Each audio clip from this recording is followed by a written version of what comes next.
Let's see what we got here. Patients presenting with 3 symptoms. Phlegmasia cerulea dolens, blepharitis, and climber's finger. Well, I've seen that phlegmasia cerulea dolens before. Could be a case of Raynaud syndrome, Hannah. It could also indicate thromboangiitis obliterans, Leslie. I think you're both reaching. Those symptoms sound more like Eunice-Varon syndrome to me. Yeah, I agree with Randall. It's definitely Eunice-Varon syndrome. You guys don't understand how serious this is. We need to do a buttocectomy. You're making that up, right? No, he's literally come up with this treatment at least 3 times this year alone, and for some stupid reason, Tracy lets him get away with it. Prep the removal of the offending buttock right away. Hey, boss. Hawks, sit down. We need to talk about your decision to perform a buttocectomy on your sick patient. Yeah, I know this is not my typical procedure, but I believe this patient has Eunice-Varon syndrome and needs the surgery. Where'd you get such an idea from? Have you ever heard of an unpublished autobiography by the guy who accidentally invented the Whoopee cushion? Well, yes. That's where I learned about this procedure. The guy's experiences in his book seem to indicate that this would be the best course of action. Hawks, that's reckless. We can't base our medical decisions on an unpublished autobiography by some guy who invented a joke cushion, can we? I understand your concern, Tracy, but I feel it's necessary for my patient's well-being. The book suggested this surgery could be the only way to save them. This is absolutely absurd. Are you basing some sort of correlation between the loss of man's ability to make a funny sound squeeze its way out of 2 perfectly functioning buttocks, and you want to take your patient's right to fart away? When you put it that way. No, you will not be going through with it. Every Friday, I swear to God, you come up with something stupider than last week. Look, do we want to treat this Eunice-Varon syndrome properly, or do I have to go in there and tell him, sorry, you must keep your ass intact for the sanctity of your condition? I don't get it, Hawks. In the short term, he won't. But in losing a buttock, he will be treated, and besides, Dr. Whoopee didn't half-assedly sacrifice half his ass for nothing. He brought back the joy of shitting without the mess.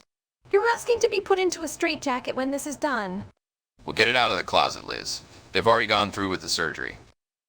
I can't believe it, Hannah. The patient is in critical condition after the buttocectomy.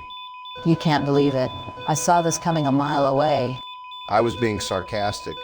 This doesn't even surprise me the more I think about it. Hawks really thinks there's something funny about us coming back and squeezing a Whoopee cushion in front of the patient when he realizes half his butt is missing. There's something funny about it, but when it comes down to us, it just comes off as mean-spirited. Is it possible he eradicated the possibility of farts ever being funny again? You morons nearly killed our patient due to your incompetence.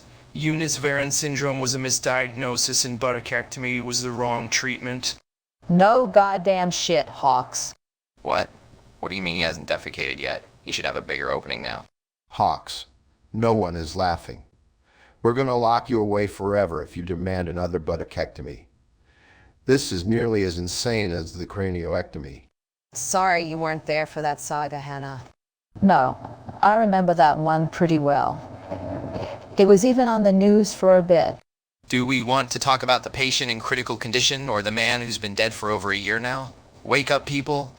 I guess we have no choice. It's just that the buttocectomy idea is hacky. That should have been one off. You're a one-trick pony, man. I wasn't trying to set it up as a joke. You all analyzing this thing like it's anything deep as a joke. And that's even less funny.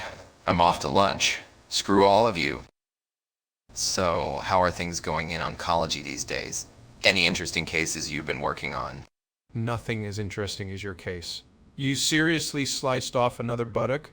I was trying to save the patient's life. Based on the guy who invented the Whoopee cushion? Yes. You made that whole thing up. Well, I got you to find that out for yourself. Everyone wasting hospital internet to search who invented the Whoopee cushion and is a Whoopee cushion and is a Whoopee cushion a prosthetic device. That's hilarious, and now your cookies will never forgive you. So, do you have a real diagnosis yet? Yeah, I have this whole time. I understand your concerns about my lack of protective gear, but I assure you that I have a new diagnosis to share. What in the world are you doing, Hawks? You can't just barge into an operating room without proper attire. You gotta be kidding me. This is completely reckless behavior. We can't risk contaminating the surgical site with your unsterilized clothes.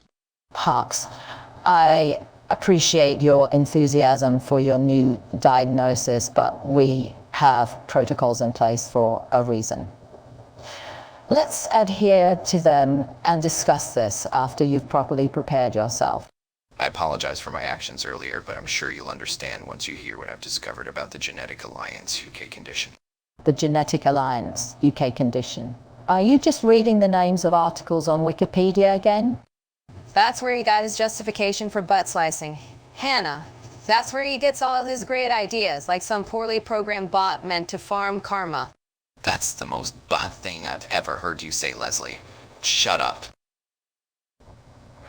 Well, I must admit, it feels good to finally have my feet back on the ground. I'm sure the patient will be saying the same thing when he finally sits down for the first time with his new prosthetic buttock. That doesn't make sense. If he can't tell his ass from his feet, that's a whole other problem. Is there something broken inside your brain, Hawks? What else can he benefit from the stupid surgical procedure you demanded? Well, if he finds fun in getting his ass beat, at least it's less painful now.